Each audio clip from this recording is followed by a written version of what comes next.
So good morning children. In the previous class we started learning about handicrafts and handlooms. In this lesson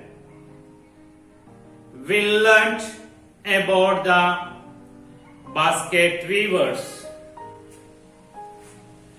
So which are the materials used for basket weaving? Which are the tribes who depend on this basket weaving? And what are the problems do they face in the basket weaving? And when do they migrate to the urban slums? What kind of problems do they face? All these things we learned in the previous class. So today in this class we are going to learn about the handlooms. We are going to learn about handlooms. So what do you mean by handloom? Yes, can anybody define what is handloom? Handloom is a loom that is used to weave cloth without using any electricity. Do you understand, children?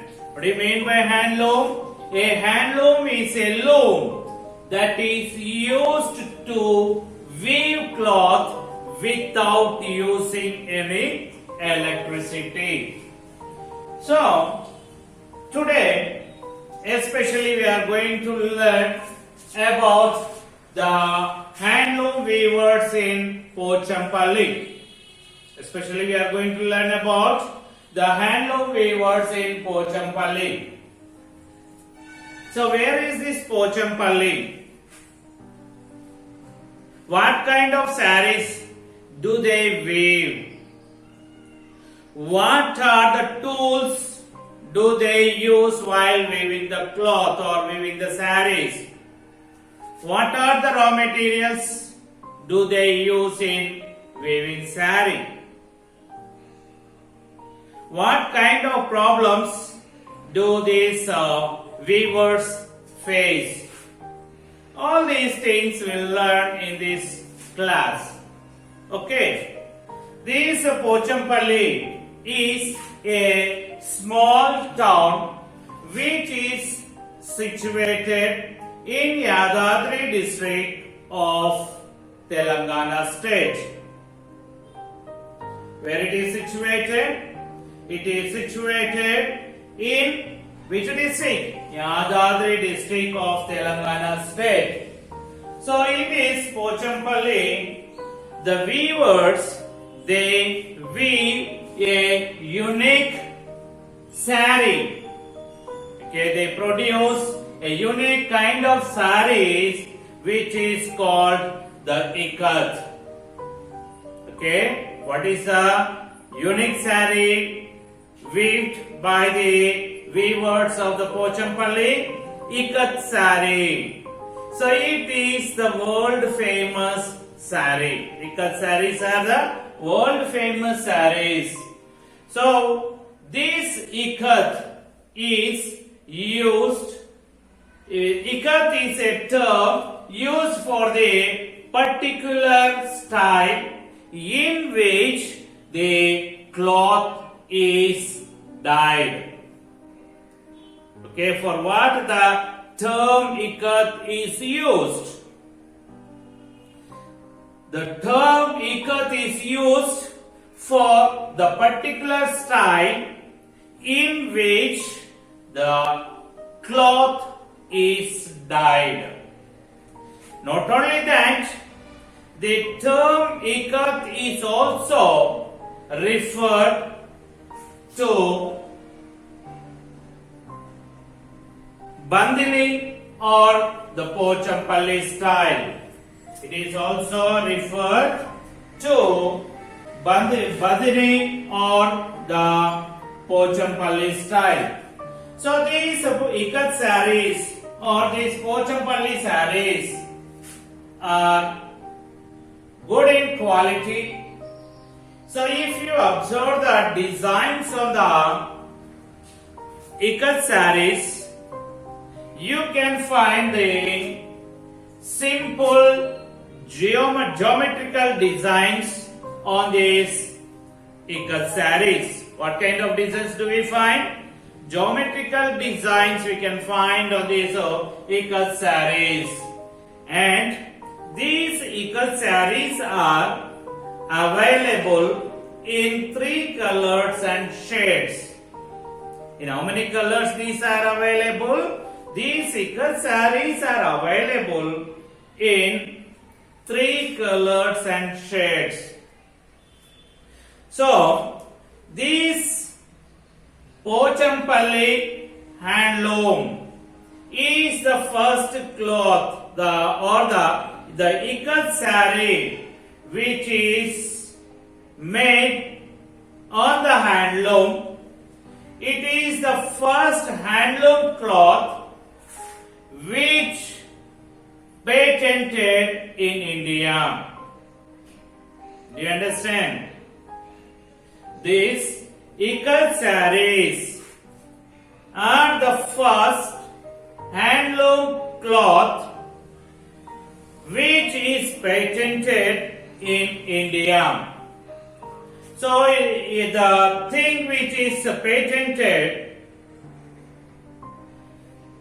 that should not be produced any other producer in the world. Do you understand? Here the ikat sarees got the patented, means no other producer in the world can produce the sarees in the name of Pochampalli ikat sarees and sell. Understand? No producer in the world can produce and sell the sarees in the name of ikat sarees of Pochampalli. If any producer produce in the name of Pochampalli ikat, the Pochampalli weavers can file the case against that producer. Understand? No producer has the right to produce the sarees in the name of Pochampalli ikat sarees. Only the Pochampalli weavers and the surrounding 100 villages weavers can produce sarees in the name of ikat. Understand? Here, so how many families are weaving the sarees, ikat sarees? Nearly 1,000 families in 100 villages around the Pochampalli and around the Pochampalli, 1,000 families are weaving the ikat sarees. Okay, children. Now we see what are the raw materials used for weaving these ikat sarees. The raw materials used for weaving sarees are the silk yarn, color and cotton thread. What are the raw materials used for weaving sarees? Silk yarn, color, cotton thread. Yes, I would like to ask a question with regard to these raw materials. Do the weavers produce these raw materials? No.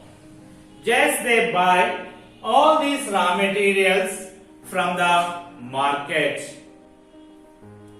So, this silk yarn is produced from the silkworm.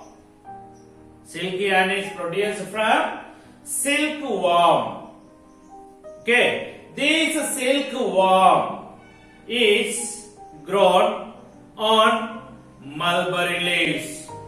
This rearing of silkworm is taken up by small farmers.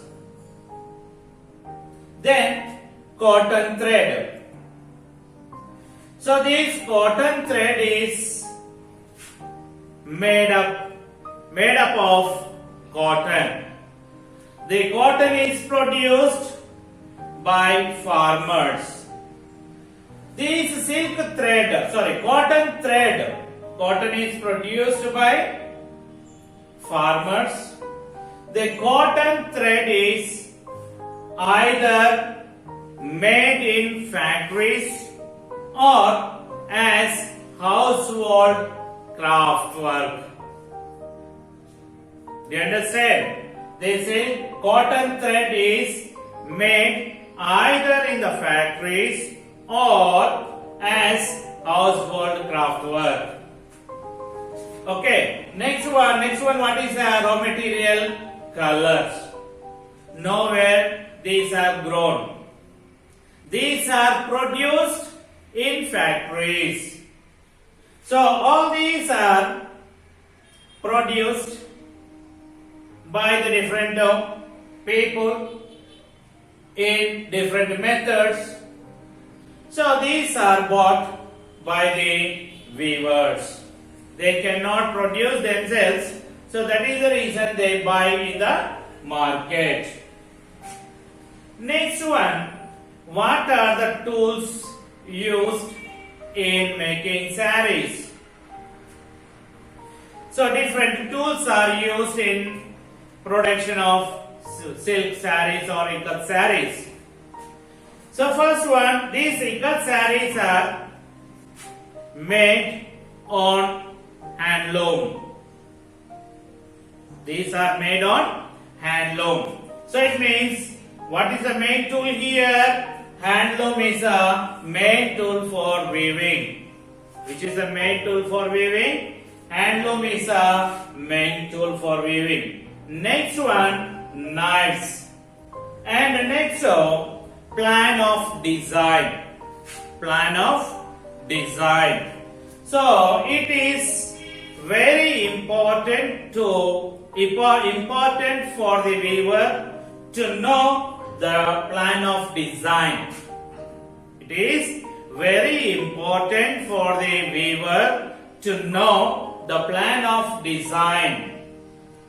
So you can notice, so if you observe the ikat sarees, you can notice that so intricate designs.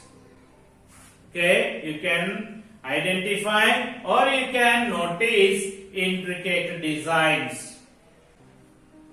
So these designs directly the weavers, they do not weave on sarees. So first they take the designs which are made on a special paper with specific notations. With the help of these design papers, these weavers, they weave the designs on sarees. So while weaving the designs, the weavers should be very careful. They should not make any mistake. Okay, children? Then, so if they work on different designs, if they work for 1 year, they can make their own designs. With a practice of 1 year, the weavers can make their own designs. Okay, children, do you understand up to here? Okay, children, now we see the stages of weaving a saree. So in process of making a ikat saree, there are different stages. So first one is preparing yarn. What is the first one? Preparing yarn. So then the yarn is wound on bobbin. First one, preparing the yarn, then wounding the yarn on bobbin, and then next one, making the designs on ends. Okay, first one, preparing the yarn, wounding the yarn on bobbin, then making the design on ends. How can the designs help the weavers? So the third stage is making the designs on end. These designs help the weavers to identify what colors are needed to dye into which part of the yarn. Do you understand? These designs help the weavers to identify what color needed to dye into which part of the yarn. So this dyeing is not completed in single time. The dyeing is long repeated process. Dyeing is long repeated process. Each color needed to be dyed separately and dried, and next again another this yarn should be dipped in another color, and again it should be dried. So it means it is a repeated process, and these colors need to be dyed separately and dyed one after another. Then this thread can be used after completion of the dyeing. Okay, to weave the saree, the thread can be used after completion of dyeing. Okay, children. Now, how is the dyeing process?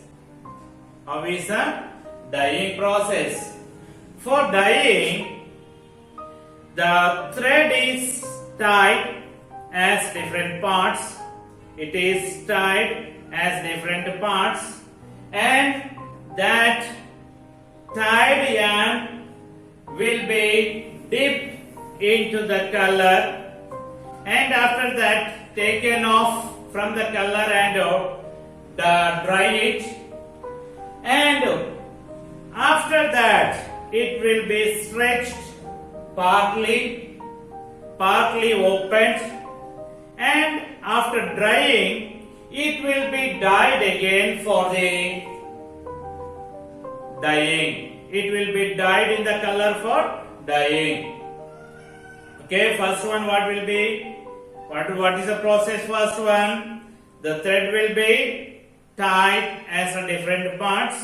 After that will be dipped in the color and taken out from the color and dry it. After that they stretch it by opening partly, and again after that they tie that thread for dyeing. Okay, next one, I said already this dyeing is the repeated process. It should be done several times. Dyeing should be done in several times.